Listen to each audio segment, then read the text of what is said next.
Hello everyone and welcome back to the channel. It's been a very long time.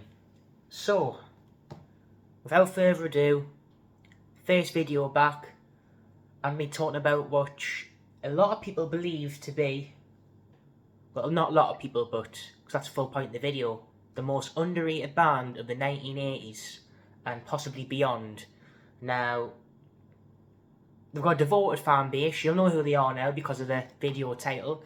They've got a devoted fan base, and yeah, the fans of this band tend to back me on this, that this band are probably the most underrated band of the 1980s and maybe beyond. So, talking about the Go-Betweens. So,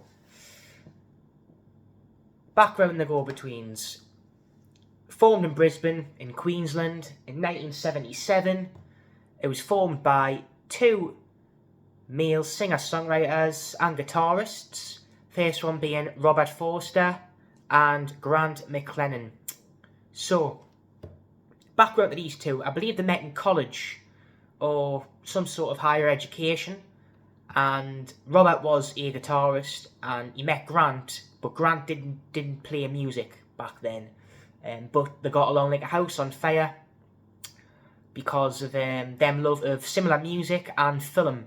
And Robert was blown away that he found someone who liked everything that he liked, you know, movies, music, theatre, score. So, yeah, that was the original core lineup. Then female drummer Lindy Morrison joined in 1980. Now, not at that time, I don't think, but Lindy did start a relationship with Robert Forster very soon down the line. But anyway, so that is the original core lineup. So, you've also got their influences. So Grant McLennan is very open about the influence of Bob Dylan on his songwriting, especially certain Peter Bob Dylan, and that is 65 Dylan. So, in one of his later interviews, Grant says that 1965 Bob Dylan, bringing it all back home, and Highway 61 was and still is a major influence on his work. He's still very fascinated by it. He says, or he said, I'd rather say. Yeah, so Robert Forster was also a massive fan of Dylan and still is. So that was a primary influence on songwriting for them. And Robert Forster also loved country music, especially the work of Graham Parson with Emmylou Harris. You know, songs like Love Hurts, Brass Buttons. What's that one called again? $1,000 Wedding. You know, songs like that he absolutely loved. Yeah.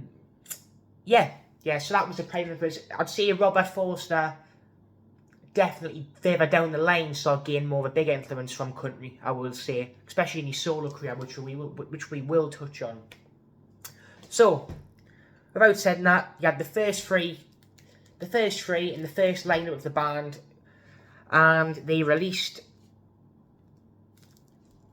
their first album called Send Me a Lullaby in 1981. Now, I don't own this one. This is the only one of two which I don't own. It's an okay album.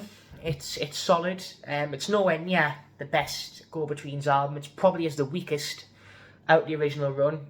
It's very debut album-esque, definitely. Trying to find the feet. It's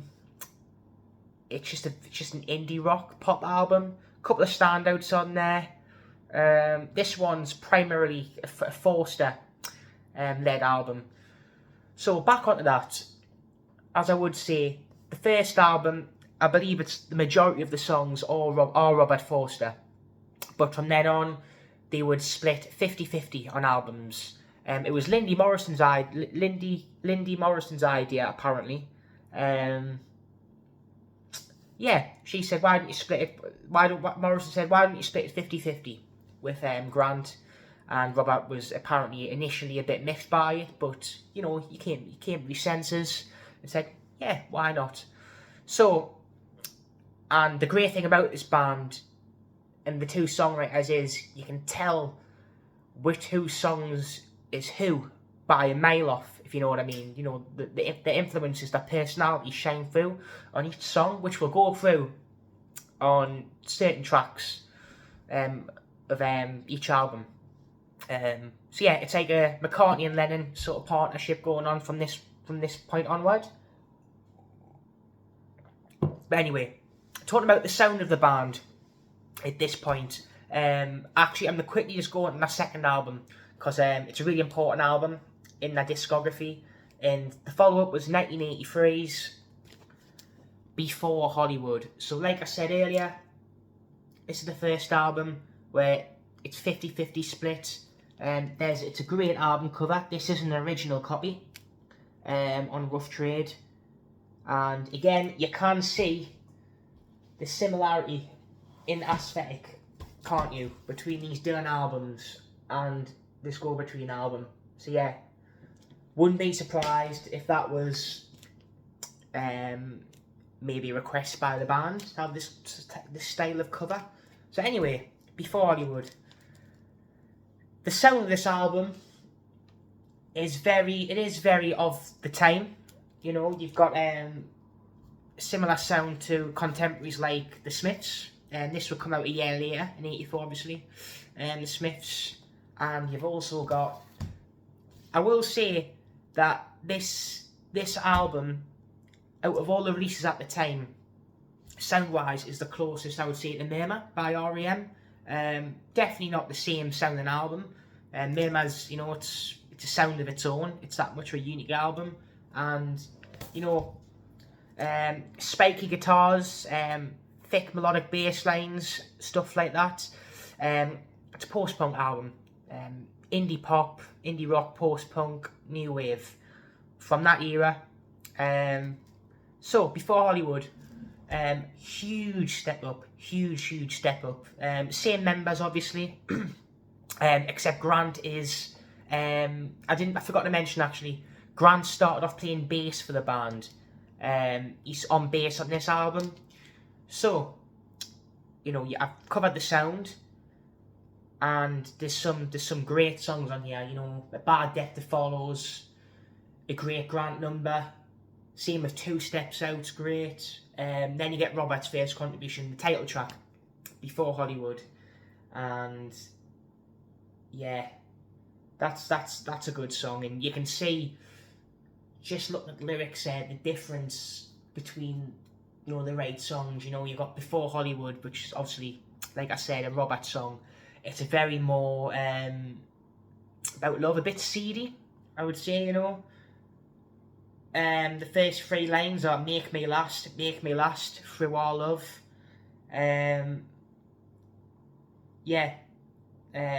Great song though, great song. Great ending, gets very dark and subdued. Then Grant returns for Dusty in Here, which is a very dark, mellow song. Robert returns with Ask, which is a nice, spiky, sort of post-punk new wave song. But then you flick over to side 2, and Robert hits you with Cattle and Cane, which, it's became an iconic song, this. Possibly, it's definitely one of the more well-known songs, and definitely one of the more acclaimed ones as well. It's a beautiful song. It's one of the best songs of the era, hands down. It's just Grant writing about his childhood. Grew up on a plane in Australia, quoting the song, you know, I recall a schoolboy coming home through fields of cane to a house of tin and timber, and in the sky a rain of fallen cinders. From time to time memory wastes. Then the lyrics are beautiful, but I love the delivery by Grant. Very subdued, heartfelt, emotional, and there's some beautiful backing vocals, I presume, by Forster. And Forster plays a beautiful acoustic riff on top. It's just a perfect, absolute masterpiece of a song. The first track I would recommend going to listen to by this band would be Cattle and Cane. I'll leave a list below. So Cattle and Cane would be the first one I recommend. You can really, really tell the difference between the two vocalists on this song. You know, like I said, Grant's very subdued, more clear in his singing. Robert's very, at times, very tossed off. Almost sounds half-hearted at times. I could imagine it wouldn't be anyone's, not everybody's cup of tea. He's very, rough, ragged at times. I personally love it. I do prefer his vocal to Grant, actually. But Grant's a great vocalist as well. So anyway, next song, By Chance, Robert's song. Yeah, another solid song. Then we get a song with both of them on. As long as that, and it's a huge standout for me. You know, you've got Grant coming in with the verses. Opening lyric: "Were you born or just conceived? Whatever comes crosses me. There's no routine. I've never lived like this. What can I say? There's lightning on the hill tonight, over in the west." Then Robert comes in, and the colour changes shape and slides. I'm not stuck to be inspired by her or by me. Get this, and how I'm lifted way, way down. Then the chorus hits where they both sing. It's a lovely dramatic song. This one probably hints to where they would go on a couple of albums. You know, the very dramatic, explosive chorus. Then we got On My Block, which is the Robert song, which another is real highlight in me. Dead bouncy song, nice bouncy, spiky, angular song. And the guitars on this album are very angular. Yeah, the main gate to the mansion is locked. It's on my street, on my block. I went in, but I got chased off. The storekeeper said, "Why don't the cars stop?" But the mansion's not the attraction it once was, and it's on my block. Yeah, like that one. But then it ends with arguably my favourite song on the album, That Way by Grant, which is absolutely great new wave song. Great keyboards on there. Nice, simple, repetitive chorus. Yeah. So, yeah, really great album. Worth a check out, this one. Before Hollywood, and the go-betweens, 1983. So, after that, you get the first initial major lineup change. You get a band member joining now. So, Robert Vickers joins, who is a bass player. He is a classical trained bass player. He joins the band in 1984. Grant just hops on guitar. And so now you've got Robert and Grant both on guitars.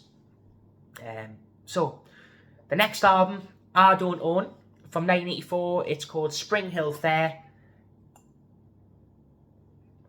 So again, this album, with the added member, it sounded a little bit more polished, a little bit more grand. You know, Before Hollywood sounded very garagey, just like three people jamming out at times. And yeah, some highlights on here. It's not particularly it's nowhere near my favourite Go-Betweens album. I mean, they only released, I believe it was 6 albums. This would probably rank second bottom. Debut being bottom. But nonetheless, some standouts on here. You've got Bachelor Kisses, which is a Grant song which opens the album. Lovely pop song. Great lyrics. And yeah, some nice backing vocals on there by Lindy Morrison as well. And you can tell Lindy's drumming throughout these albums gets a lot more polished and better and more controlled, which I like.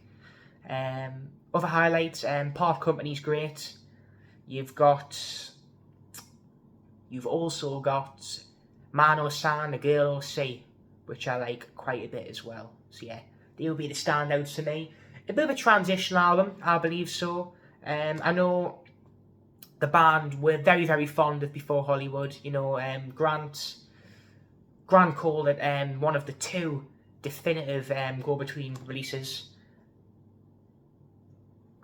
And Robert also calls it pretty much a near perfect album, which I agree.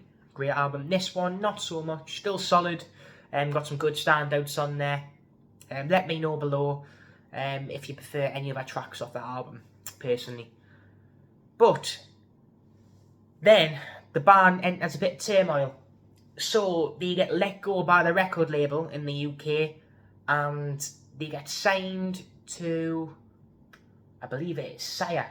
Sire signed them up and let them go again. So they're in limbo. But they do find the label after that, and they released their fourth album, which is 1986's Liberty Belle in the Black Diamond Express. Now this is on Beggar's Banquet. Beggar's Banquet. So, 1986, Liberty Belle. Again, massive shift in the lineup. You've obviously got the four on the front, you know, you've got, this is probably another good look at the band there. You've got Lindy Morrison there. You've got Robert Forster, Vickers, and Grant McLennan. So, like I said, 1986. This is a huge statement from the band, a huge statement. You know, you've got loads of strings coming in now, partly because another member officially joins very soon, but plays on this album. So, on to that point, Amanda joins the band. Now, Amanda Brown, she is a great string player. She can play a violin, you know, anything stringed. She can play clarinet, oboe, yeah, clarinet, oboe. And she is on this album. She's uncredited because she plays prepared parts by the band, but yeah, definitely beefs up the sound straight away. And yeah, so track one, you've got Spring Rain, which was a single. This is a Robert Forster song. Great song, opens up with a lovely country riff. Great music video as well. Just yeah, lovely acoustic, not acoustic, sorry. Just like country-esque pop song. And this was a single, definitely. Yeah, great song. Then the next song, The Ghost in the Black Cat, which is a grand song. Lovely use of accordion in here. Another lovely album track. Gets underrated, I think. And short song, but good. Then you get another grand song called The Wrong Road. And this is, you know, this is like a massive song. Layers of strings there. Very dark. A bit plodding, but not in a bad way. You know, very like cinematic. And yeah, just another great highlight. Then you get another Robert song, To Reach Me. Again, it's like a nice sort of guitar pop song. There's some funny lyrics on this one, which I like, which I'll read out. Because apparently Robert Forster used to think he was a bit of a playboy back in the day. According to Lindy Morrison, which she didn't buy. Are there any here tonight? Do they wear horns or burn bright? And the playboys have all gone to bed. They're tired and their models drawn in a charcoal sketch. A pipe burns and the smoke goes over the calendar spread. Over the naked girls, your family tree has never held a ghost. They could have ever bent down so far. Yeah, I like them lyrics, you know, very tongue-in-cheek, bit humorous but dark at the same time. And that's what Robert Forster's about, you know, at this point in his life. Then we get Twin Layers of Lightning, which is another Robert song. I think Grant was a fan of this one. He liked this one by Robert. Again, very like, dark, dramatic, plodding, good stuff. Side 2 kicks off with a grand song in the core of a flame, very upbeat, sort of darker, aggressive, and you get this when you first get another big encounter with Amanda's violin playing. Comes in like the middle 8, good welcoming. It's a great song, you know. That's, I believe the chorus. It's really good. Yeah. Wait, I try and find the chorus. You've got, and that's the right word, baby. That's the right word. The right word. Yeah, good chorus. Then you get another single, A Head Full of Steam, which is a Robert single. So Robert's got 2 singles so far off this album. Now, I've heard this song get a bit of criticism somewhere. I love it. I really, really love this song. It's a definite standout for me. I love like and there's a great interview with Robert Forster on YouTube, which I will link, and like spoiler alert, he says this could be his favourite go-betweens album. It's because he loves all these songs on it, but he also loves Grant's guitar parts on his songs, and the work what Grant puts in on this song is beautiful. Lovely, jangly, sort of like Marbuk, James Honeyman Scott, you know, all them ilk of lovely sort of 12-string players. And then it's got what's her name off Everyone But the Girl. What's her name again? She's a great singer. I'm just trying to find a name. Tracy Horn, that's her name. Great female vocalist there. Yeah, she joins in on the song. I just love the chorus though. You know, try and find it there.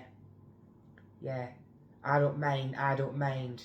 Then just goes into the chorus to chase her, a fool's dream. I'm 104 degrees with a head full of steam. All warnings up, I'm on that team that says go forward with a head full of steam. Then it goes, she plays hard to get along with, but she might drop by. She never had a nickname, but no have I. I like that line. I don't mind to chase her fool's dream. Yeah, I love Robert's vocal on this one. You know, it's very, very typical Robert, you know, very tossed off, half-hearted. Yeah, beautiful song. I'll put that one down below as well. Then you get Bow Down, another Robert song. And this one's chalk and cheese. You know, it's very, very dark, gloomy. And Amanda Brown's back for this one, I believe. Loads of string work in there. Yeah, great album track, really good. Then you get ends on 2 grand songs. You get Palm Sunday, On Board, The SS Within. Now this is the highlight as well. This is a fantastic song, a great sort of chorus that comes out of nowhere. Very dreamy sort of Pink Floyd, psychedelic sort of pop song. Yeah, strange lyrics. I've been having bad dreams, and mother couldn't find her milk. Dad gave some Melbourne, I didn't feel too good myself. Wool in the hold, a blaze in the sky, the water so black you could make a shroud. I didn't know where. Chorus hits. Great song, really, really good song. And you get Tracy Horn returning with Grant on Apology Accepted, which is a lovely heartfelt ballad to end the album. Yeah, fantastic album, really good album. I mean, possibly underrated. Yeah, well, they're all underrated, but this one I think would appeal to the masses more than Before Hollywood. You know, it's got a bit more classical, more mainstream, I will say at times. So 1987's Liberty Belle, The Black Diamond Express, classic. So after that, 1987, Amanda Brown officially joins the band, making it for a brief time a 5-piece. So in 1987, they follow it up with the album Tallulah, another great sort of Dylan-inspired cover there. You know, a bit like From the Basement, that sort of ilk. Yeah, so there's the back for you. So Tallulah, again, it almost feels like another transitional album. Now, Robert Forster likes the album, but he does think it was a missed opportunity. Where do I stand on it? I think it's a great album, personally. It's got a bit of everything. It sort of follows on from Lily Belle and the Black Diamond Express, but it's a bit more hard-hitting and, I dare say, a bit more pop, a bit more grand. And yeah, anyway, let's just go through the tracks. It kicks off with Right Here, which is a lovely pop song. Amanda Brown's also contributing quite a lot of backing vocals now as well. And this is where I've got to say, it's a big moment in the band's personal lives. Grant McLennan starts a relationship with Amanda Brown at this point. You know, they're together now, and this around the time of when Robert Forster and Lindy Morrison, they're on a bit of a rocky slide now and would later break up by the time the next album comes out. They may still be together at this point, I'm not too sure, but they will break up soon. So Right Here kicks off, great grand pop song. Then you've got Robert, You Tell Me, which is a lovely sort of a mystical, ethereal pop song, lovely stuff. Someone Else's Wife, this is the grand song. Now this is the problem I think Robert has with the album. He doesn't really know where Grant's mind was during the making of this. He said you could always tell if he was in a good mood by the songs he was writing. Now, Someone Else's Wife is a very, very sort of dark, bitter song. Nothing wrong with that. Robert just finds it hard to sort of pin down. Then Robert returns with I Just Get Caught Out, which is a lovely sort of triumphant pop song.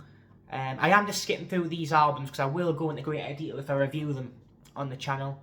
And then you get a bit of a duff track. You get Cut It Out, which was a single. It was the last song on side one. It's a grand song. Robert also says that the production on the album isn't quite there at times, and you can definitely see why on this song. I don't know what they were thinking. It's completely different to every other song on the album, and it's just a bit distracting. Yeah, not a great song. Then you get side 2, and it opens up with a Robert song, The House That Jack Kerouac Built, which is a really moody sort of song. Amanda Brown's strings are right at the forefront. Yeah, good solid album track. But then you get, I've been sort of complaining with Grant's work on this album so far, but then he comes up with Bye Bye Pride, which, yeah, it's just one of the best songs of the full 1980s. Really, it's that good of a song. Possibly the best oboe solo in rock. It's stupendous. It's just beautiful. I will put it down below on the recommended tracks. Listen to. You've just got to listen to it. And yeah.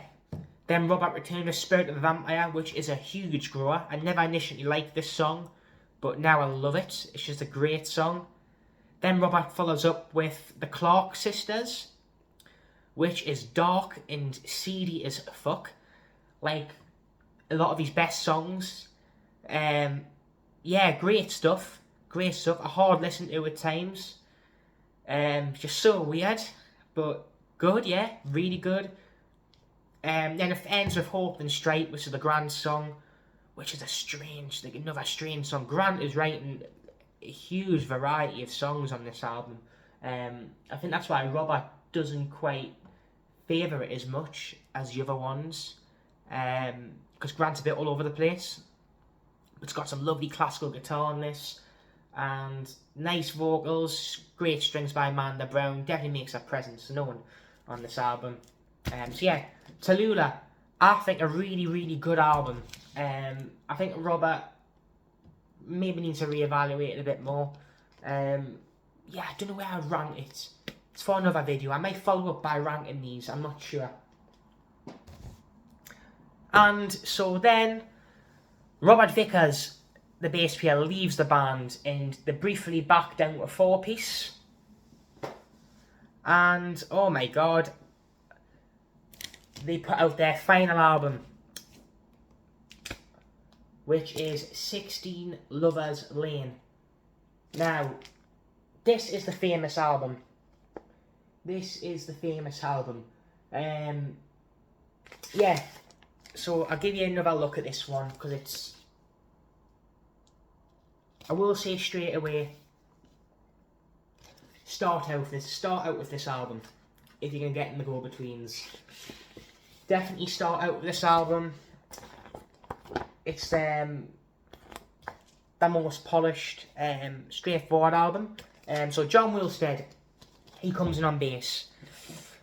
Yeah, what does I say about this? If you haven't heard the go-betweens before, start with this one. It's the one I started with. Now, this one's beautiful. Production, gorgeous. Again, this is 1988, obviously. You can really, really tell which situation both of these singer-songwriters are in now. Grant, he's loved up with Lindy, and Robert is finish of Lindy. And you can tell by the songs, you know, you've got Love Goes On, which is a lovely upbeat opener by Grant. Very, very, very happy sort of sounding. Then he hits you with Quiet Heart, which is a lovely sort of ballad, which is very reminiscent of Without You by U2. Just about how much he misses Amanda for a brief moment. I'll drop a link to the documentary on this. You know, it's Australians 100. Is it 100 greatest Australian albums? And it's a great documentary. I'll drop it below. I think Robert's Love Is a Sign. You Can't Say No Forever, he follows that one up. Then Grant hits with The Devil's Eye, which is a lovely, lovely, lovely song. And then you get Streets of Your Town, which is a great pop song.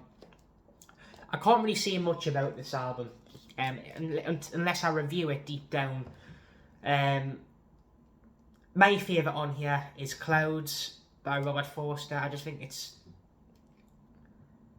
just so emotional. It's just great. I mean, they once chopped my heart like they chopped the tree.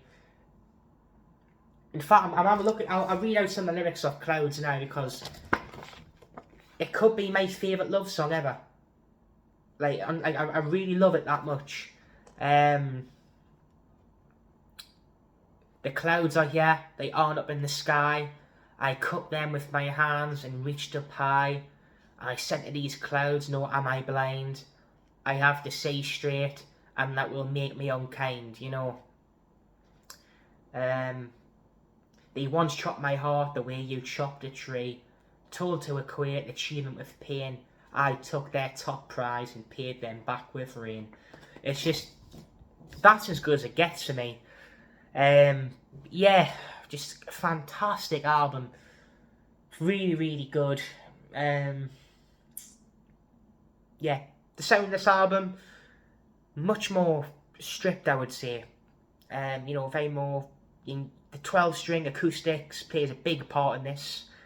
Jangly, Amanda's oboe pops up, especially near the end of the album.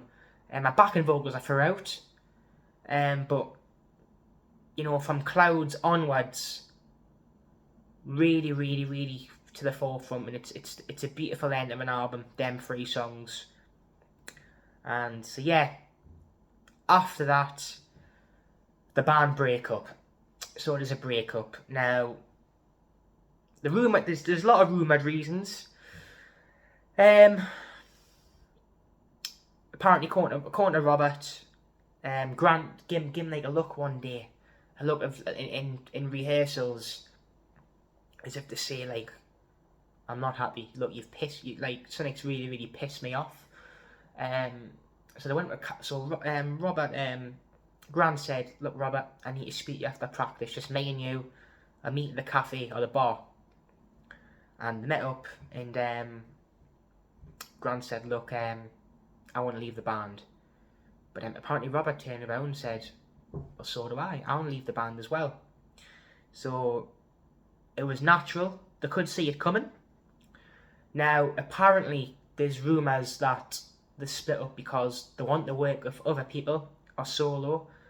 But there's also rumours going around that they want to just form an acoustic duo. Now, it's whatever you believe in. You know, I think partly Robert wanted to leave us just because, you know, he was in a band with his ex, long-term partner. I think they were getting a bit volatile towards each other, apparently. So yeah, that was it. The band was done. By 1989 it was done, which is a massive shame. Solo albums. So, I mean, I'm a big fan of Robert's solo stuff, from what I've heard. I love his first album, Danger in the Past. I think it's an underrated classic album. He's got a great country album called Calling from a Country Phone as well. And Grant's got some good solo stuff as well. Now, the band reunited in, I think it was the very late 90s or early 2000s. I'll double check on that. Did release two or three more albums. I haven't heard them personally, but I think I've heard they're really good and warrant a listen. But the tragic news is that Grant McLennan lost his battle with cancer in 2006. And yeah, what a shame. What an absolute shame. The band were touring, pretty much touring at the time. They were on really good terms. Yeah, I mean, poor Robert. I mean, he's lost his lifelong friend. They were making music, very productive at the time, touring. And yeah, what a shame. But they've left us some fantastic stuff, and for my money, probably are the most underrated band of the 1980s. You know, there's a couple of contenders there. You know, you've got the Chameleons, you've got the Sound. Yeah, you've got some great bands, but you know, two classic songwriters, really, really good. Just fantastic. The Go-Betweens. Yeah. So, recommended listening, I would say, in order, you've got to listen to 16 Lovers Lane. It's the most polished, classically pop, rock tinged album. 16 Lovers Lane. Then work backwards. I would say Tallulah. Then you can go with Liberty Belle. Then Before Hollywood. And I wouldn't be surprised if Before Hollywood really, really shocks you how good it actually is. Then go Spring Hill Fair. And if you want, debut album. Then definitely go check out the solo stuff, some good stuff. You've got that documentary, which I will link to below, which focuses on 16 Lovers Lane. And there's a great documentary on Amazon, which I have to buy, but it's worth it, called Right Here, which showcases the history of the band. So anyway, I'm back on the channel now, and this is my first video back. The Go-Betweens, that sun-stripped sound, as they're called. Australia's finest, I would say, and one of the finest of the last 40 years. Take care, please like, subscribe, and comment down below. Goodbye.